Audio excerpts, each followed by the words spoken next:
सती जी ने सुना कि यज्ञ तो मेरे पिता का हो रहा है और सब लोग जा रहे हैं। बड़ी उत्सुकता हुई और कहा, देवादिदेव, मेरे पिता के यहां उत्सव हो रहा है, निमंत्रण नहीं आया, क्या मैं जा सकती हूं? वामदेव, मैंने सुना है इस समय इस शरीर के पिता और आपके ससुर बड़ा भारी यज्ञ उत्सव कर रहे हैं, सब निमंत्रण में जा रहे हैं, हम भी चले? क्योंकि अपने आत्मियों से मिलने का मन करता है। मैंने देखा इन विमानों में हमारी बहनें भी थी जो अपने पतियों के साथ थी, बड़े सुंदर गहने आदि धारण किए हुए प्रसन्न मुद्रा में जा रही थी। बहुत समय हो गया मैंने अपनी मां को नहीं देखा, उत्सुकता हो रही है हमको भी। शिव कल्याण में ब्रह्म ऋषियों के द्वारा रचा हुआ महाश्रेष्ठ यज्ञ हो रहा है, वैदिक मंत्रों से भगवान श्री हरि की प्रधानता है, चलना उचित होगा। अजन्मा प्रभु, आप ही जगत की उत्पत्ति हेतु और पालन करने वाले, मुझे पता है आप ही त्रिगुणात्मिका माया के सृजन करता है। मैं आपसे प्रार्थना करती हूं, बहुत दीन हो रही हूं, क्या आप मुझे मेरे पिता के पास ले चलेंगे, माता के दर्शन कराएंगे, यज्ञ का उत्सव में सम्मिलित होने का सौभाग्य मिलेगा? कुछ नहीं बोले भगवान से। काहे नीलकंठ, आप जन्म रहित हैं, अजन्मा हैं,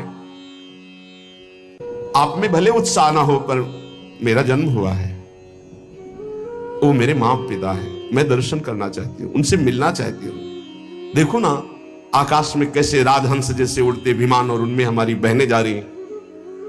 ऐसी अवस्था में कौन ऐसा होगा जो अपने माता पिता के उत्सव में सम्मिलित ना हो? प्रभु, हो सकता है आपको ऐसा उत्तर देने का मन हो कि उन्होंने निमंत्रण नहीं दिया, तो पति के गृह, गुरु के पास और माता पिता के यहां बिना निमंत्रण के जाना चाहिए, शास्त्रीय सिद्धांत है। ये अंबाजी कह रहे, सती जी कह रहे, भर्तुर गुरुर देह कृतश्च केतनम, गुरु के गृह में, पति के घर में और माता पिता के पास बिना निमंत्रण के जाया जाए, ऐसा शास्त्रीय सिद्धांत। निमंत्रण आए तो खास बात नहीं है, बिना निमंत्रण के भेजा है, गुरु के यहां, पति के यहां और माता पिता के यहां। इसलिए आप शायद ये कहना चाहते हो कि निमंत्रण नहीं आया तो मैं नहीं लिवा चलूंगा, तो सिद्धांत है, आपको हमारी इच्छा की पूर्णता करनी होगी। और आपको मैं याद दिला देती हूं कि आपने मुझे अर्धांग में विराजमान किया है, मैं उसी सम्मान को आपको याद दिला रही हूं कि मैं आपकी अर्धांग हूं। याचना करती हूं, अनुग्रहित कीजिए, मुझे हमारे माता पिता के पास भेज दीजिए। सती जी की बात सुन करके भगवान शंकर थोड़ा मुस्कुराए, कहा, सुंदरी, तुमने ठीक कहा कि बिना निमंत्रण के भी जाया जा सकता है। तो योदितम शोभनमेव शोभने अनाहुता अप्यभियंति बंधुषु ते यदुत्पादित दोष दृष्टयो बलीय सानाम्य मदेन मन्युना। यद्यपि माता पिता, पति और गुरु के यहां बिना बुलाए जाना चाहिए, सिद्धांत है, पर तदपि विरोध मान जहां कोई, तहां गए कल्याण न होई। यदि माता पिता तुम्हारे वैर मानते हो तो फिर नहीं जाना चाहिए, फिर नहीं जाना चाहिए। देहाभिमानी मद क्रोध से प्रबल हुआ, यदि वो अपमान करता हो तो फिर नहीं जाना चाहिए। यह सिद्धांत वहां चलता है जहां देहाभिमान रहित होकर के, मद रहित होकर के, दोष द्वेष रहित होकर के वो जो रिश्ते हैं उनका पालन किया जाता है। विद्या, तप, धन, सुदृढ़ शरीर, युवावस्था, उच्च कुल, ये 6 गुण है, पर अभिमान आ जाए तो यही 6 दुर्गुण बन जाते हैं और उसका नाश कर देते हैं। ये 6 गुण अवगुण जब बन जाते हैं तो महापुरुषों का अपराध करा देते हैं और वो नष्ट हो जाता है जो महापुरुषों का अपराध करता है। मुझे लगता है यदि तुम अपने माता पिता के पास जाओगे तो वो तुम्हें आदर नहीं देंगे, मेरे संबंध के कारण भाव चढ़ाकर देखेंगे। ऐसी अवस्था में तुम सुख नहीं पाओगे। देवी, बाणों से बिन जाने पर उतनी पीड़ा नहीं होती जब प्रियजनों के द्वारा अपमान होता। सत्य कठिन जाति अपमाना। जब अपने परिकर के, अपने प्रेमी जन, अपने संबंधी तुम्हें सम्मान नहीं करेंगे और रोष भरी दृष्टि से या उपहास करेंगे, तब तुम्हारा जीना मुश्किल हो जाएगा। इसलिए हृदय को शांत करो और इसी कैलाश में ही रहो। सती जी को भगवान शिव की बात अच्छी नहीं लगी। क्यों? क्योंकि ममता जागृत हो गई तो ममता रत सन ज्ञान कहानी फिर नहीं समझ में आती। मानो सती जी ने कहा कि अगर आप एक बार खड़े होकर प्रणाम कर लेते हमारे पिता को तो समस्या ही नहीं होती, पूरा झगड़ा इसी से तो हुआ। भगवान शिव अंदर की बात जान कहते, सुंदरी तुम ये कह सकती हो कि परमोन्नति को प्राप्त दक्ष प्रजापति पद पर जब विराजमान थे तो आप खड़े होकर प्रणाम क्यों नहीं किया? तुम मेरी आश्रिता हो इसलिए मैं तुम्हें बता रहा हूं, ये खड़े होना, हाथ जोड़ना, प्रणाम करना, नमस्कार करना, यह देहाभिमानियों का व्यवहार है। ब्रह्मबोध संपन्न महापुरुष उसी आत्मस्वरूप वासुदेव का सम्मान करते हैं, बाहरी प्रक्रिया नहीं। अहंकार का पोषण अहंकार शून्य महापुरुषों के द्वारा नहीं होता। इसलिए मुझे लगता है तुम्हें नहीं जाना चाहिए। सुमध्य में यह नम्रता दिखाना, प्रणाम करना, हाथ जोड़ना, यह केवल व्यवहारिक क्रिया है। अगर अंदर के वासुदेव को नहीं पहचानता तो यह सब नाटक हो जाता है। तत्वज्ञानियों द्वारा उसी आत्मस्वरूप वासुदेव का सम्मान होता है, बाहरी देहाभिमानी का नहीं। विशुद्ध अंतःकरण का नाम वासुदेव है, अपने स्वरूप में स्थित होना सबसे बड़ा सम्मान है। ये भगवान ज्ञान स्वरूप शिव का, मैं उसी वासुदेव में निरंतर स्थित रहता हूं, इसलिए न किसी को नमस्कार न किसी को प्रणाम। इसलिए अगर तुम्हें लगता हो कि मैंने तुम्हारे पिता का अपराध किया तो बिल्कुल नहीं। मैं देहाभिमानी को प्रणाम नहीं करता, देह में विराजमान उस आत्म तत्व को नमस्कार करता हूं और वो मैं हूं। इसलिए किसको नमस्कार? कौन? इस समय सती जी को अच्छा नहीं लग रहा है ध्यान में। व्याकुलता देखिए। यदि तुम मेरी बात नहीं मानोगी और जाओगी तो संकेत में बता देता हूं, ये तुम्हारे लिए बहुत ही हानिकारक होगा। क्योंकि जब प्रतिष्ठित व्यक्ति की आत्मीजनों के द्वारा अप्रतिष्ठा होती है, अपमान होता है, तो उसकी तत्काल मृत्यु का कारण बन जाती है। वो संकेत में बता दिया। भगवान शंकर शांत हो गए। ये देखकर सती जी को बिल्कुल अच्छा नहीं। खड़ी हुई एक बार देखती भगवान शंकर की तरफ कि अगर मैं जाती हूं तो ये रुष्ट हो जाएंगे, क्योंकि आज्ञा नहीं। एक तरफ विमानों की तरफ नहीं जाती हूं तो माता का दर्शन कैसे होगा, कैसे सुहृद जनों से मिलूंगी। बार बार एक क्रास चिंतन हुआ, हृदय चंचल हुआ। भगवान शिव की तरफ रुद्र दृष्टि से देखा और आंसू भी आ गए। इन्होंने आदेश क्यों नहीं किया? समझ नहीं पा रहे अम्बा। भगवान शिव कह रहे हैं जब प्रतिष्ठित व्यक्ति की अप्रतिष्ठा जहां होती है तो मृत्यु से बढ़कर दुखदायी होता है। हो सकता है मृत्यु हो जाए, इसलिए नहीं जाना चाहिए। क्रास चिंतन से ही क्रोध का भयानक स्वरूप आता है। देवी सती थर थर कांपने लगी। एक तरफ शिव प्रेम, एक तरफ माता पितृ प्रेम। रोषभरी दृष्टि से भगवान शंकर की तरफ देखा। प्रधक्षति वैक्षत जात वे पथो, शरीर कांप रहा। रुद्र दृष्टि से देखा। शोक और क्रोध ने बेचैन कर दिया कि आपने आदेश क्यों नहीं किया। और दांतों से ओठ दबाते हुए शिव जी की तरफ रुद्र दृष्टि करते हुए चल दी। और विचार किया मैंने कई बार इनसे प्रार्थना की इशारे से कि मुझे आदेश दे दो, पर आदेश नहीं दिया। ठीक है ना दो आदेश, में जा सकती हूं। देखो यहां त्रुटि हो रही। सदगुरु, प्रिय प्राणपति, पूज्यजन, बिना इनकी आज्ञा के कदम नहीं रखना चाहिए। अगर आज्ञा नहीं है तो बड़ा अमंगल है यदि कदम रख दोगे। लंबी लंबी सांस खींची, भगवान शिव की तरफ देखा और चल पड़ी अपने पिता के घर अकेले। महादेव जी ने मणिमान नामक अपने पार्षद को बुलाया और कहा 10,000 शिव पार्षदों को साथ लो, सुंदर पालकी तैयार करो, बड़ी भारी यक्षों की सेना साथ होनी चाहिए और इनका अनुगमन करो। जाओ पीछे सती जी। तत्काल सुंदर पालकी की रचना सती जी को विराजमान किया। 10,000 भगवान शिव के पार्षद और हजारों की संख्या में यक्ष सैनिक, क्योंकि कुबेर मित्र हैं भगवान शिव के। नंदिकेश्वर ने कहा प्रभु पालकी से अच्छा रहेगा, मुझे आदेश कीजिए। भगवान के नित्य वाहन नंदिकेश्वर गए, कहा माता विराजमान हो हम पर।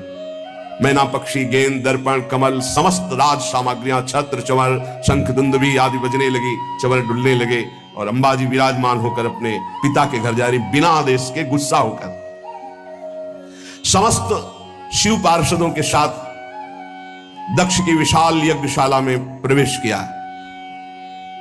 वहां तो वेदध्वनि गूंज रही थी, बड़े ऊंचे स्वर से ब्राह्मण शास्त्र शीर्षा पुरुखा सहस्राक्षा सहस्रपात, एक दूसरे की आवाज दबाने के लिए होड़ लगी हुई थी। बहुत से अलग अलग वेदियों पर देवताओं की स्थापना हुई थी। दक्ष ने एक बार देखा सती आई, न नजदीक गए, न बात की, न पूछा। भयभीत हो गए सती जी कि क्या जो भगवान शिव ने कहा था वही होगा। पिता ने देखा और कोई आदर नहीं दिया, बहुत घबरा गई। बहनों के पास गई तो ऐसे मुस्कुराते हुए कटाक्ष करते हैं, बिना निमंत्रण के आ गए। हमें तो निमंत्रण भी गया था, भेंट भी गई थी, लिवाने भी गए थे, शायद आपके यहां निमंत्रण तो गया नहीं होगा, कोई लिवाने तो गया नहीं होगा। बहुत चोट सती जी के हृदय में। एक केवल अगर प्यार से मिली तो माता मिली, गले से लग करके। गदगद हो गई सती जी माता के मिलने पर। सती जी ने पूरी यज्ञशाला में देखा, कहीं भगवान शिव का कोई स्थान नहीं। ये देखते ही माता के द्वारा मिला हुआ प्यार भस्म हो गया, हृदय जलने लगा। सर्वलोक महेश्वरी देवी शक्ति की अधिष्ठात्री अंबा, उन्होंने पूरे यज्ञ मंडप पे देखा, सब उत्साहित हैं, कहीं भी भगवान शंकर का कोई भाग नहीं। तो उन्होंने कहा ऐसा नहीं हो सकता कि प्रभु से बढ़कर प्यार माता पिता का हो। अपार क्रोधाग्नि प्रकट हुई, ऐसा लगा संपूर्ण लोगों को भस्म करने के लिए अंबा ने ठान लिया है। कहा दक्ष, अब पिता नहीं कहा, पिताश्री नहीं कहा, दक्ष तुझे कर्मकांड के अभ्यास से बड़ा घमंड है, हमारे प्राण प्रीतम शिव से द्वेष करता है। सती जी का ऐसा बोलना हुआ कि शिव पार्षद टूट पड़े ब्रह्म ऋषियों पर यज्ञ विध्वंस करने के लिए। सती जी ने सबको रुको, जब तक हमारा आदेश न हो तब तक दंड किसी को मत दो। सती जी ने कहा भगवान शंकर परम करुणा में, उनसे तू द्वेष करता है। सब लोग मुझे कहेंगे कि ये दक्ष की पुत्री है, ये शरीर दक्ष से निर्मित है, और तू हमारे प्राण प्रीतम शिव की निंदा करने वाला, शिव का विरोधी, यज्ञ में कोई शिव भाग नहीं। अरे कोई वाणी से भी निंदा कर दे तो सर्वनाश हो जाए, तू तो हृदय से उनसे द्वेष करता है। ऐसा कौन होगा तेरे जैसा जो महादेव से विरोध करे। जो दुष्ट मनुष्य स्वरूप शरीर को और स्वरूप पदों को पाकर अभिमान करता है, शिव की निंदा करता है, आश्चर्य है, आश्चर्य है कि वो अपने सर्वनाश को नहीं जानता। इतने बड़े महान अपराध करने पर भी भगवान शिव ने तेरे लिए कोई दंड विधान नहीं किया। तू महापुरुषों का निंदक, जघन्य अपराधी, दुष्ट पुरुषों में शोभा पाने वाला है दक्ष के प्रति। ये है अपने इष्ट का प्रेम शिव। ये दो अक्षर जिसकी जिह्वा से निकल गए, कभी कोई पाप उसको दंड नहीं दे सकता। अहो ऐसे पवित्र कीर्ति देवाधिदेव महादेव शिव की तूने अपमान वृत्ति धारण की। तू अमंगल रूप है, तेरे अमंगल रूप से पैदा हुए इस अमंगल रूप शरीर को रखना मेरे लिए असह्य नहीं होगा। जब मैं जाऊंगी तो दक्ष पुत्री कहेंगे भगवान शिव, इसलिए इस शरीर को मैं नहीं रखूंगी। जो मेरे प्राण प्रीतम आराध्य देव की विरोधी अंश से पैदा हुआ ऐसे शरीर को नहीं रखूंगी। है निरंकुश, धर्म की मर्यादा का तूने विस्मरण कर दिया है। आश्चर्य यह होता है कि इष्ट का प्रेम कितना जोर का होता है। मात्र पितृ प्रेम से ऐसा लगा था कि भगवान शिव की अवहेलना करके सती जी आ रही, लेकिन हृदय में कितना गुह प्रेम अपने आराध्य देव के प्रति है।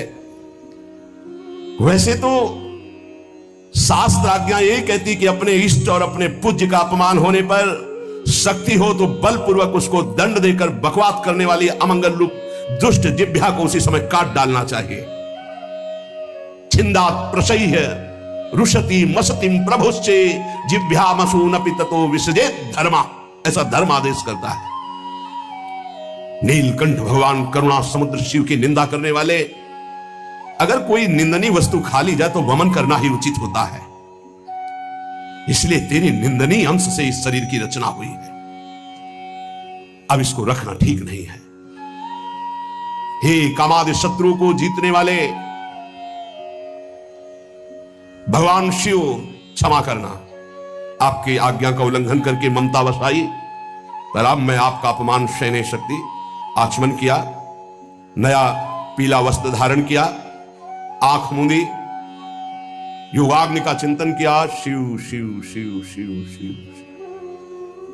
तत्काल श्री चरणों से अग्नि पैदा हुई और योगाग्नि में शरीर भस्म हो गया। क्योंकि अंबा है, नहीं रखूंगी ये शरीर, तेरा अंश है ये शरीर, ये तेरा अंश है। जब मैं जाऊंगी तो कहेंगे आओ दक्ष पुत्री, ये मैं बर्दाश्त नहीं कर पाऊंगी। अब सब कोई कहेगा ये दक्ष पुत्री सती है, इसलिए मैं अब इस शरीर को नहीं रखूंगी। तूने मेरे इष्ट देव का अपमान किया। जिस शरीर को भगवान शिव वामांग में विराजमान करते थे, महामनस्विनी सती ने तत्काल अग्नि की धारणा की, देखते देखते सबके बीच में भस्म हो गया शरीर। अब तो हाहाकार मच गया, क्योंकि रोकने वाले अब कोई थे नहीं। पार्षदों को सती जी ने ही रोका, भारी विध्वंस मचाना शुरू कर दिया। अब हदम रक्षम ब्रह्म ऋषियों ने उच्चारण किया। ऐसे मंत्र का उच्चारण करके आहुति दी तो यज्ञ कुंड से रिभु नाम के महान प्रतापी दैवी शक्ति संपन्न प्रकट हुए, शिव पार्षदों को मार मार के खदेड़ना प्रारंभ कर दिया। यज्ञ विध्वंस नहीं कर सकते। ब्रह्म तेज संपन्न उन रिभुओं की आक्रमण शक्ति इतनी प्रबल हुई, भाग करके शिव पार्षद कैलाश में आए। इधर देवर्षि नारद जी पहले ही पधार चुके थे। देवाधिदेव महादेव जी की वंदना करके पूरी की पूरी सूचना तत्काल जटा पकड़ी, उखाड़ी और पटक दी भूमि पर। जे ही जटा उखाड़कर पृथ्वी पर पटका, मानो आकाश को छूता हुआ ऐसा महावीर प्रकट हो गया। ना तो छाती की चौड़ाई दिखाई दे रही थी, ना शरीर की लंबाई दिखाई दे रही थी। ऐसा विराट महान, इतना विशाल था कि स्वर्ग से भी ऊपर उनका सिर हो रहा था। हजार भुजाएं, श्याम वर्ण, सूर्य के समान चलते हुए तीन नेत्र, विकराल भयंकर दाढ़े, लाल लाल जटाए, हाथ में हजारों हाथों में अस्त्र शस्त्र। क्या आज्ञा है? भगवान शंकर ने कहा तेरा नाम वीर रुद्र है, तू उठ, मेरे संकल्प से प्रकट हुआ है, और जा दक्ष के यज्ञ को विध्वंस कर दे। और जिन ब्रह्म ऋषियों ने हमारे पार्षदों को दंड दिया, बलात् उनको दंड दे करके यज्ञ विध्वंस करके हमारे पास आओ। देवादिदेव भगवान शंकर की आज्ञा हुई तो वीरभद्र ने परिक्रमा की और चल दिया। उस समय वो जब चरण रखता था तो ऐसा लगता था भूकंप आ गया। ऐसा महान बलशाली भयंकर सिंहनाद करता हुआ कराल त्रिशूल हाथ में लेकर यज्ञ मंडप की तरफ दौड़ा, मानो काल दंड स्वयं पधार रहा हो। ऐसी गर्जना की यज्ञ मंडप में लगा कि आकाश से बिजली टूट गई और कैलाश से गर्जना प्रारंभ की। जितने बुद्धिमान ऋत्वज थे वो तो लघुशंका जाना बोले जाओ महाराज। वो समझ गए कि अब कुछ प्रसाद लंबा होगा तो 50 ब्रह्म ऋषि तो लघुशंका के बहाने निकल गए। कहा तो इशारे की केवल जरूरत है। ब्राह्मण लोग जनेऊ पहनते ना, इसका मतलब होता है कि लघुशंका जाना। जो अपने तप अभिमान मंत्र बल के की पार्षदों को मार के मंत्र बल से भगा दिया था वो वहां बैठे रहे। दक्ष प्रजापति को मूर्छा से आने लगी। अब ये तो लगा है कि सती जी भस्म हो गई हैं तो सती के पति कुछ करेंगे जरूर। संहार मूर्ति भगवान रुद्रदेव के द्वारा ये जो वीरभद्र है, प्रलय कालीन की अग्नि के समान जटाएं फहराता हुआ, हजारों भुजाओं में अस्त्र शस्त्र लिए हुए, मानो तांडव कर रहे हो भुजाओं के द्वारा, ऐसे वहां पधारे और यज्ञ में आकर के गर्जना की, अट्टहास किया। जितने महात्मा ब्रह्म ऋषि सब बैठे थे वो सब एक दूसरे की तरफ देख रहे और शुरू कर दिया हरि ओम वहां कुछ नहीं हो रहा है। अब पहले तो भगवान शिव ने कुछ संकल्प नहीं किया था, इसलिए दैवी रिभु प्रकट हुए। अब कुछ नहीं मंत्र से